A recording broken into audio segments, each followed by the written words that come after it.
तो परमात्मा परमात्मा पूर्ण ब्रह्म सर्व सृष्टि रचनहार कबीर परमेश्वर जी की असीम रजा से आप सभी पुण्यात्माएं परमात्मा की महिमा सुनने के लिए उपस्थित हुए। परमेश्वर की कृपा से ये सब आपके ऊपर रहम हुआ है। आपको ऐसे समय में मानव शरीर प्राप्त हुआ है, स्त्री या पुरुष का, और पिछले संस्कार से ही आपके अंदर परमात्मा पाने की प्रेरणा प्रबल रही है। बचपन से ही आप कोई ना कोई साधना कर ही रहे थे। तो जो साधना कर रहे थे हम उसको सही मानकर ही कर रहे थे। जब तक हमें ओरिजिनल और डुप्लीकेट का ज्ञान नहीं होता तब तक हम डुप्लीकेट नोट को भी छुपा कर सीने से लगा कर रखते हैं। और जिस समय हमें कोई ज्ञान करा देता है नकली और असली दोनों साथ साथ रख के, तो फिर दुख तो बहुत होता है कि मैं ठगा गया और नकली नोट लिए फिर रहा था, लेकिन उसका अब कोई यूज नहीं, उसको फेंकना ही पड़ता है। तो पुण्यात्माओं, जो साधनाएं हम कर रहे थे वो शास्त्र विधि त्याग करके मनमाना आचरण था। श्रीमद् भगवत गीता अध्याय नंबर 16 के श्लोक 23 और 24 में स्पष्ट किया है हमारे सदग्रंथों में परमात्मा ने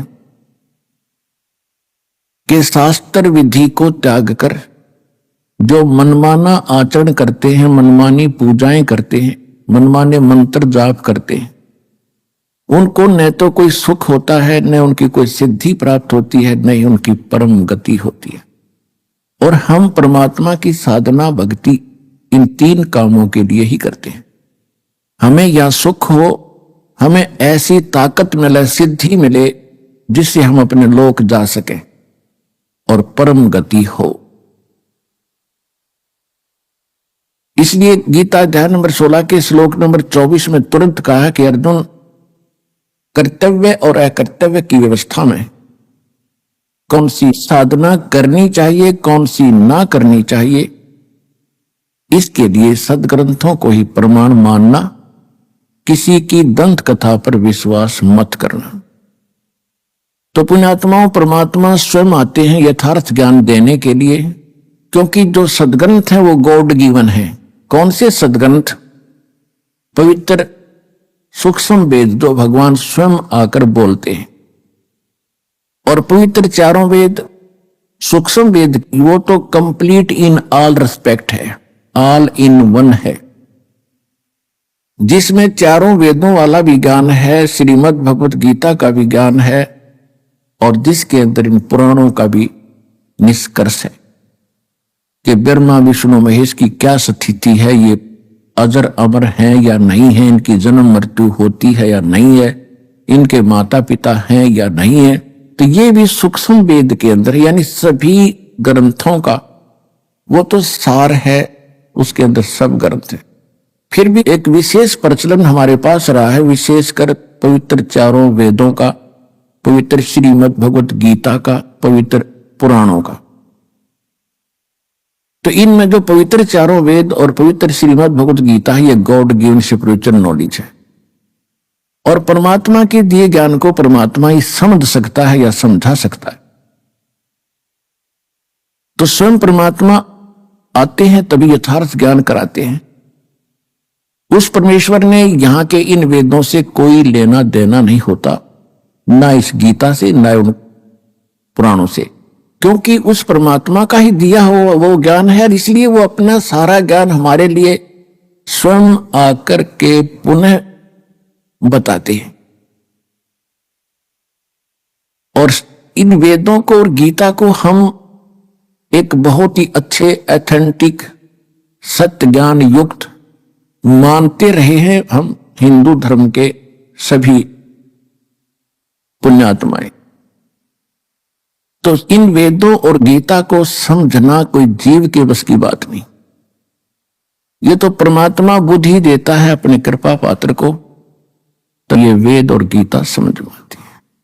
आज तक ये वेद और गीता न तो श्री ब्रह्मा का, न विष्णु जी का, न शिव जी का, किसी का समझ में नहीं आई।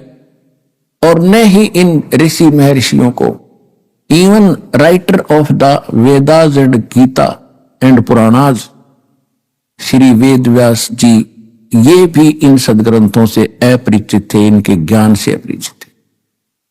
अब ये बात अगर 100 साल पहले कोई कहता, 200 वर्ष पहले कोई कहता तो बहुत बुरी लगती और ना जाने कितना विरोध होता। यही बातें परमात्मा ने 600 वर्ष पहले कहा था।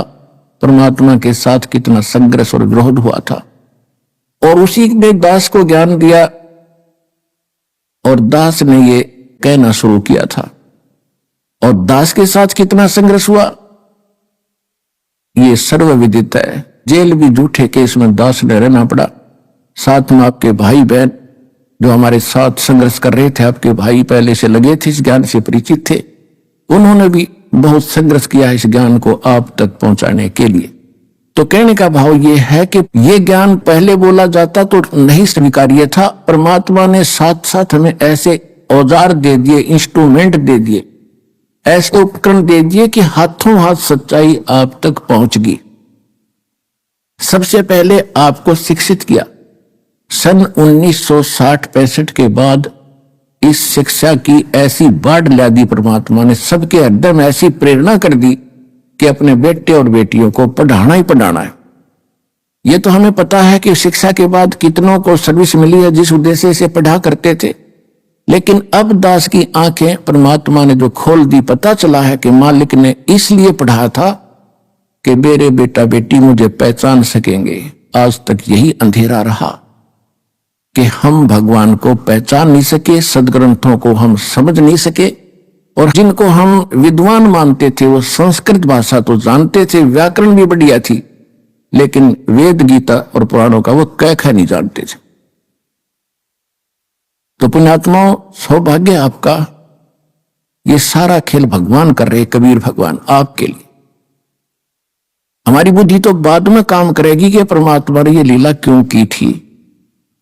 आज देख लो पढ़ाई के ऊपर कितना नौछावर हो रहे हैं। सब परिवार अपने बेटा बेटियों को ट्यूशन लगवाते हैं, और जो भी होमवर्क टास्क वर्क किसी तरह कराना पड़े, कितनी कॉस्टली पढ़ाई बना दी, पढ़ाते ही पढ़ाते।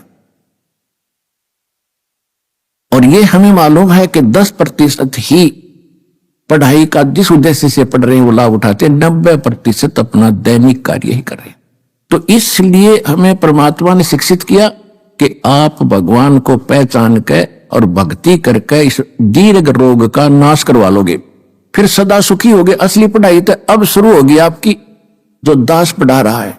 ये शिक्षा आपका यहां भी काम आएगी और परलोक भी सुधरेगा, सतलोक चले जाओगे जो सदा सुखी रहोगे।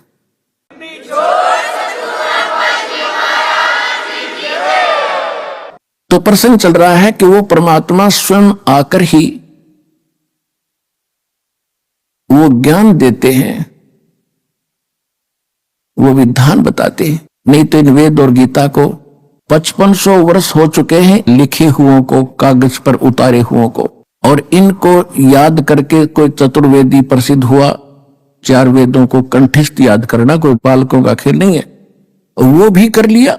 उन्होंने सोचा था कि शायद वेदों के पढ़ने से मोक्ष हो जाएगा, मोक्ष नहीं हुआ, विद्वान बन गए, वह अज्ञानी बन गए, अभिमानी बन गए। किसी ने 3 वेदों को कंठस्थ किया, वो त्रिवेदी कहलाए। किसी ब्राह्मण ने 2 वेदों को कंठस्थ कर लिया, याद परंपरा थी उनकी, सभी करते थे याद ऐसे, तो द्विवेदी कहलाए। लेकिन मोक्ष नहीं था। क्यों? क्योंकि गुरु बिन काहुन पाया ज्ञान, जो थोथा बुस छिड़े मूड किसाना। गुरु बिन वेद पढ़े जो प्राणी, समझे न सार रहे अज्ञानी। अब जितने भी ऋषि महर्षि थे, इवन ब्रह्मा विष्णु महेश तक भी इन वेदों से अपरिचित थे, ये अज्ञानी थे, इनको ज्ञान भक्ति का नहीं था। अपने सिलेबस में चाहे कोई कितना विद्वान हो, जैसे कोई संस्कृत पढ़ता है और संस्कृत में वो कितना विद्वान हो बना रहे, कोई इंग्लिश पढ़ता है, इंग्लिश में कितना विद्वान हो बना रहे, लेकिन अध्यात्म ज्ञान के अंदर वो 0 है, -0 है। तो ज्ञान अध्यात्म भगवान बताते हैं, भगवान स्वयं आते हैं, अपना ज्ञान आप कराते हैं। वेद प्रमाणित करते हैं कि अपने द्वारा रची हुई सृष्टि को परमात्मा स्वयं आकर ही ठीक ठीक बताते हैं। जिन सदग्रंथों को हम यथार्थ ज्ञान युक्त मानते हैं, पवित्र चारों वेद, पवित्र श्रीमद् भगवत गीता, ये तो है गॉड गिवन स्पिरिचुअल नॉलेज। और रही बात पुराण और उपनिषद, ये किसी ऋषि और संत साधु का अपना अनुभव है, अपना ज्ञान है, जैसा उसने भगवान को जाना। 18 पुराण श्री ब्रह्मा जी के द्वारा दिया गया ज्ञान है। ब्रह्मा जी से दक्ष आदि ऋषियों को प्राप्त हुआ, उनसे फिर आगे ऋषियों ने प्राप्त हुआ। उन्होंने कुछ तो ब्रह्मा जी का ज्ञान, कुछ अपना अनुभव, और उसमें ऐड करके 18 पार्ट कर दिए इसके। तो ये जो वेद से और गीता से ज्ञान नहीं मिलता है, तो वो उन ऋषि में है, ऋषियों का अपने घर का है, हमारे काम नहीं। और वेद और गीता में जो ज्ञान है, यदि वो सूक्ष्म वेद में मिलता है, जैसे श्रीमद् भगवत गीता में कुछ इस काल भगवान ने, ब्रह्म ने कुछ थोड़ी सी गड़बड़ी कर रखी है, जिसमें इसने युद्ध कराने के लिए बकवाद करी है।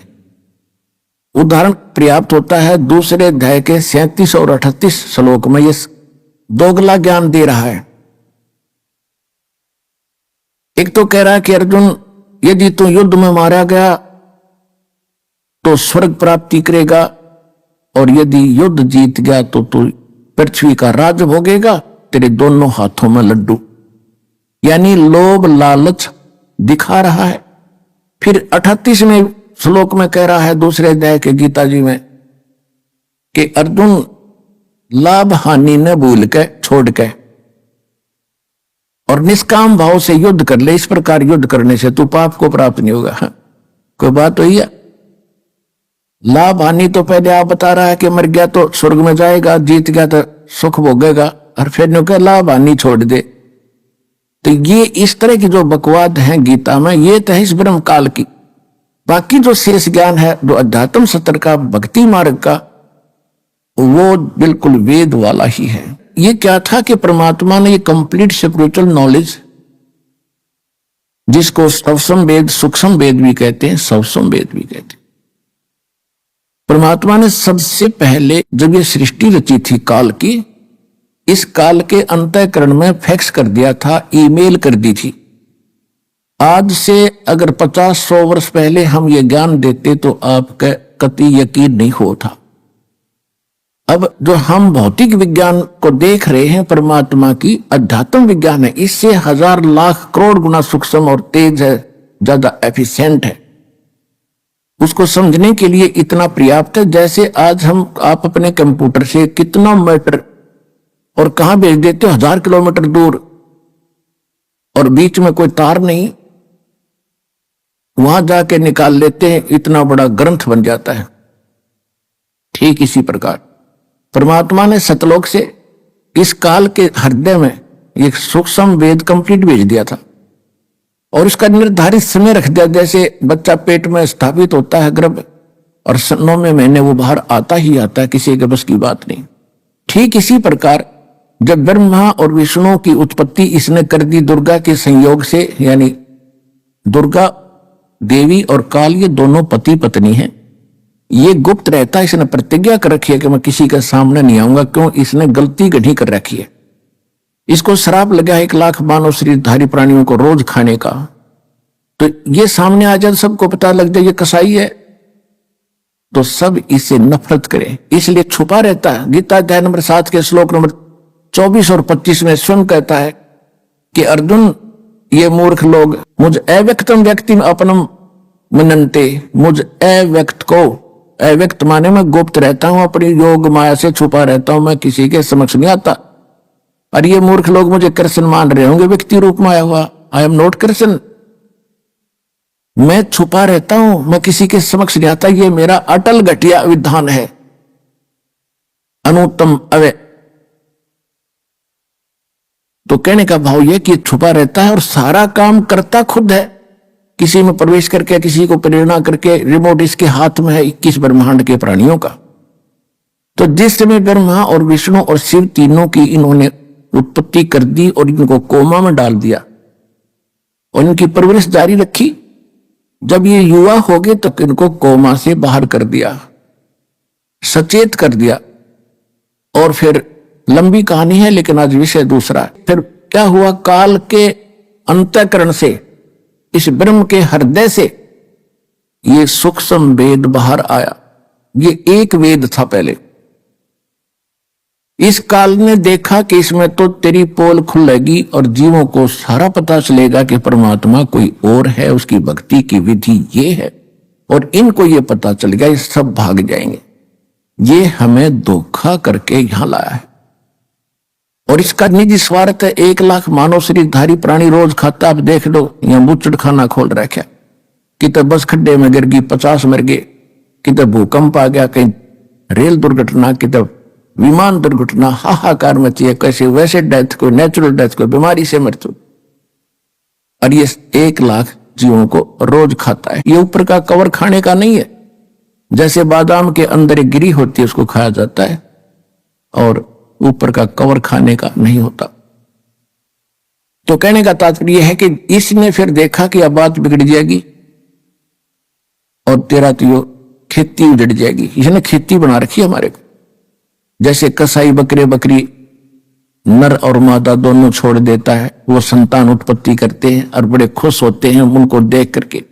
और कोई एक दूसरा बकरा बकरी किसी के बच्चे को कोई सींग मार देता है तो भिड़ मरते हैं, तूने मेरे बच्चे को कैसे मार दिया, और श्याम नो काल सब ने काट ले जाता है, बच्चे को, बेटे को, मां को भी।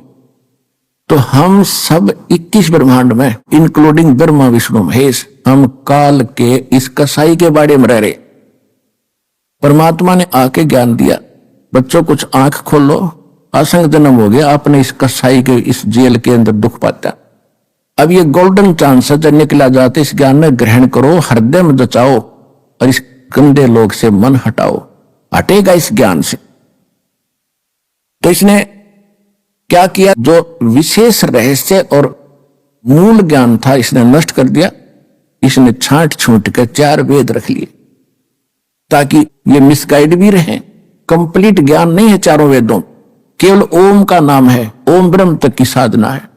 और वेदों में यह भी लिखा कि परमात्मा कोई और है, वो तो गुप्त रहता है, मैं ब्रह्म हूं, मैं दिव्य आकाश रूपी ब्रह्मलोक में रहता हूं, मेरा ओम नाम है, वो परमात्मा गुप्त है, उसके पाने का 3 मंत्र का जाप है। अब इसने ये तो हिंट तो कर दिया, लेकिन वो नाम नहीं पता, वो खत्म कर दिए, इसको खुद नहीं मालूम क्योंकि उसने जल्दी जल्दी में नष्ट कर दिए। तो उसकी पूर्ति के लिए परमात्मा स्वयं आते हैं। जैसे ऋग्वेद मंडल नंबर 9 सूक्त 1 मंत्र 8 और 9 में,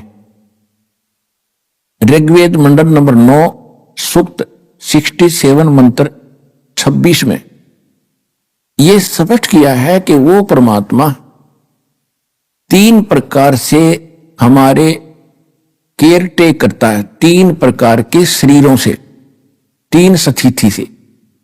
एक स्थिति है परमात्मा सतलोक में रहते हैं, एक सिंहासन के ऊपर यानी तख्त के, तख्त कहते हैं जैसे दिल्ली के तख्त पर, जैसे हम पढ़ा करते इतिहास, दिल्ली के तख्त पर अकबर बादशाह का शासन था। तख्त माने सिंहासन, राजगद्दी। तो परमात्मा सतलोक में सिंहासन पर अनंत कोट ब्रह्मांड के राजा महाराजा सम्राट के रूप में विराजमान है। उनके सिर पर मुकुट है, ऊपर श्वेत छत्र है दाता के, और एक बहुत सुंदर गुम्बद है, बहुत बड़ा। जैसे ये मंदिर वगैरह बनाए गए हैं, मंदिरों की स्थिति तो अलग बना दी, लंबी चोटी कर दी, उसकी चोटी लंबी नहीं है, गोलाई है, गुम्बज टाइप। और उसके अंदर मालिक बैठे हैं जिनके एक रोम यानी शरीर के बाल को रोम कहते हैं, और जहां बाल उगा है उसको रोमकूप कहते हैं। तो एक रोम की परमात्मा के प्रकाश इतना है जैसे करोड़ सूर्य करोड़ चंद्रमा मिला दे तो भी फीका पड़े, इतना नूर है उस परम पिता के, पूरी बॉडी का अंदाजा लगा सकते हो। तो वहां वो बैठे हैं दूसरी स्थिति में वही परमात्मा प्रत्येक युग में एक लीला करते हैं हमारे लिए। एक शिशु रूप धारण करके ऊपर से आते हैं, किसी तालाब के अंदर कमल के फूल के ऊपर शिशु रूप धारण करके, छोटे बालक का रूप धारण करके वो विराजमान होते हैं। और वहां से कोई निसंतान दंपति, कोई जिनका संतान ना हो, बेऔलादे, वो पति पत्नी, उनको उठा ले जाते हैं। वहां परमात्मा की परवरिश की लीला होती है। और परमात्मा की परवरिश की लीला कंवारी गायों से होती है। अब ये तो है वेद ज्ञान। ये दूसरी स्थिति में परमात्मा ऐसे आते हैं। और तीसरी स्थिति उनकी क्या है कि वे कहीं भी कभी भी प्रकट हो जाते हैं, एक साधु संत महात्मा या कोई अन्य रूप बनाकर, और अपनी प्यारी आत्माओं को मिलते हैं, उनको भी यथार्थ ज्ञान समझाते हैं, उनको ज्ञान देते हैं और सतलोक से परिचित करा के उनको वापस छोड़ देते हैं। कलयुग के अंदर इस परमात्मा की लीला विशेष पिक्चर में है, विशेष प्रमाणित है।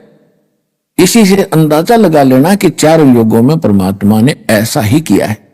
तो इसमें जो तीसरी स्थिति में परमात्मा आए हैं वो किन किन महापुरुषों को मिले हैं जो दास के नॉलेज में है।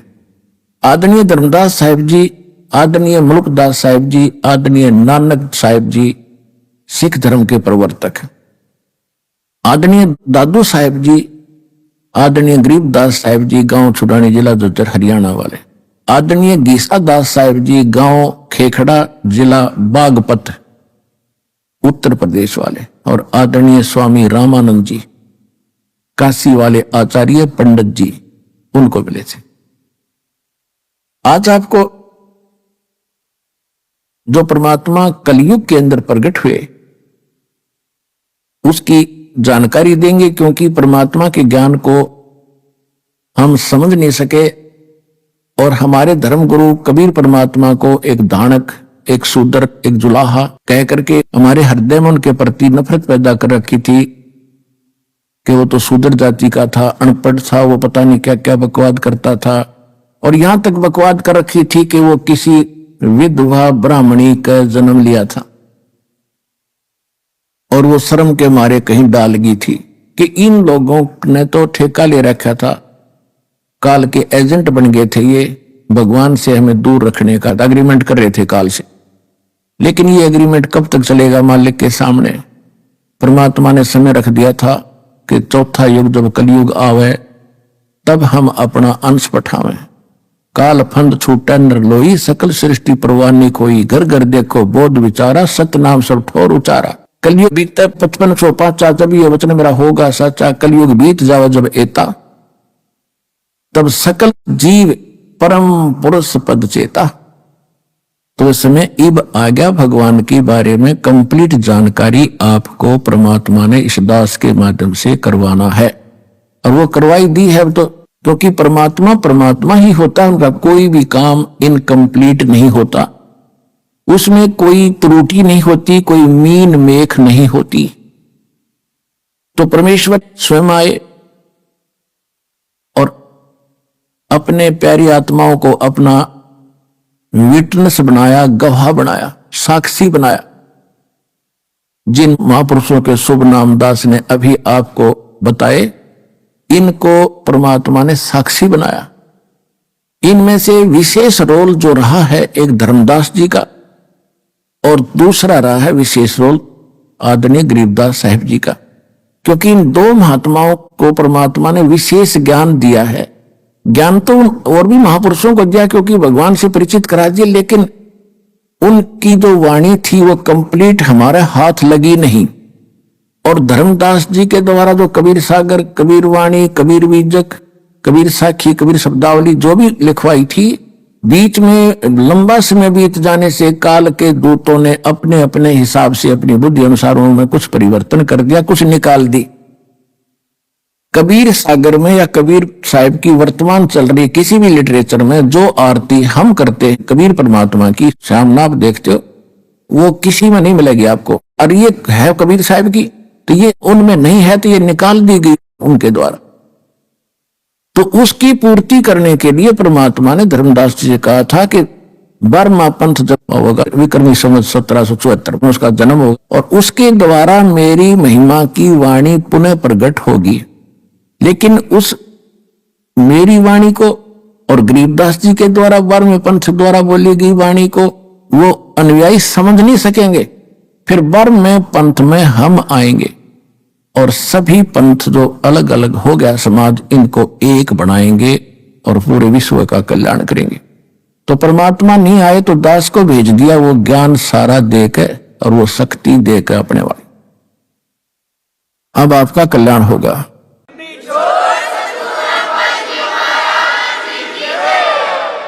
तो प्रसंग उठा कि गरीबदास जी ने परमात्मा के बारे में कहा, ना सतगुरु जननी जने उनके माने बापे, पिंड ब्रह्मंड से रहित जाना तीनों ताप।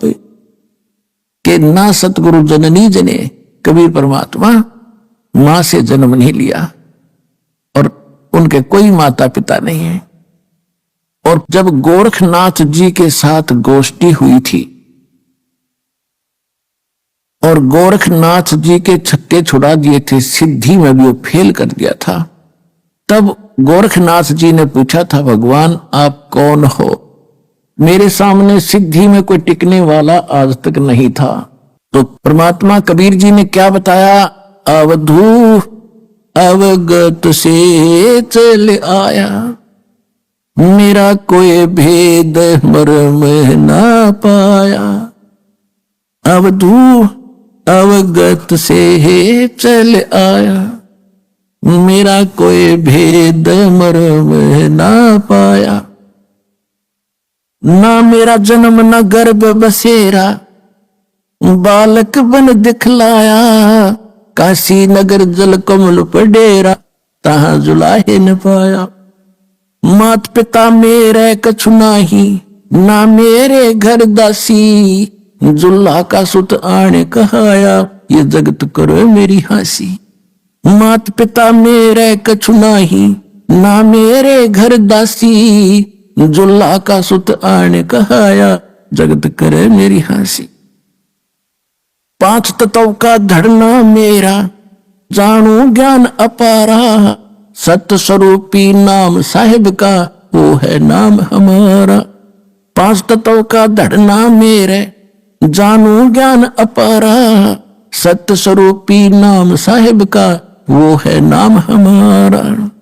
अधर द्वीप और गगन गुफा में तानिज वस्तु सारा, तेरा ज्योत स्वरूपी अलख निरंजन, वो धरता ध्यान हमारा। अधर दीप और गगन गुफा में तानिज वस्तु सारा, तेरा ज्योत स्वरूपी अलख निरंजन, ये भी धरता ध्यान हमारा। हाड चाम लहू ना मेरे, कोई जाने सतनाम उपासी, तारण तरण अभय पद दाता, मैं हूं कबीर अविनाशी। हाड चाम लहू ना मेरे, कोई जाने सतनाम उपासी, तारण तरण अभय पद दाता, मैं हूं कबीर अविनाशी। परमात्मा ने कहा कि ना मेरा जन्म ना गर्भ बसेरा, एक बालक बन दिखलाया, और काशी नगर जल कमल पर डेरा, तहां जुलाहे न पाया।